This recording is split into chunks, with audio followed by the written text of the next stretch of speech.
高雄初六早起，伫咧三明区大丰一路含建江路路口，有一位骑奥多派民众伫咧等台专区等红灯的时阵，煞互一台撞过红灯的公车撞到，送病院发现讲伊的鼻仔骨断四支。警方初步判断是公车司机违规，详细进行交通大队也当咧调查。 画面上会当看到路口已经变红灯，车辆拢停落来，后壁向一台公车煞挡袂住，直接弄到机车。家机车的民众是倒伫涂骹踅两轮，人爬袂起来。现场还有一台救护车，差小看就要弄到人，实在真危险。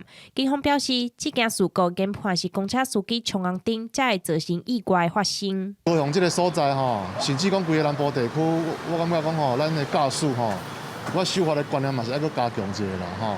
司机沿大丰一路北向南碰撞，造成陈姓男骑士身体多处挫伤，肋骨断裂。 这位骑机车的民众造成骨质挫伤，好佳在无性命危险。公车司机为虾米冲红灯？目前调查结果也未出来。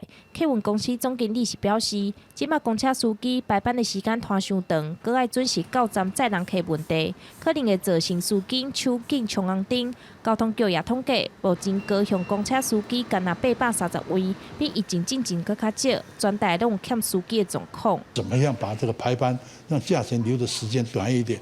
让他压力减少，我在做啊。外在整个大环境这样子，我们能够做到改善的，老实讲，那个不大。客运公司表示，目前这位司机是暂停驶车，违规部分会有处罚。针对事发迄当时有救护车经过煞无救援，消防局表示，因为迄台救护车有任务，才无法度落车救人。记者钟义辉、邱兆勇高雄报道。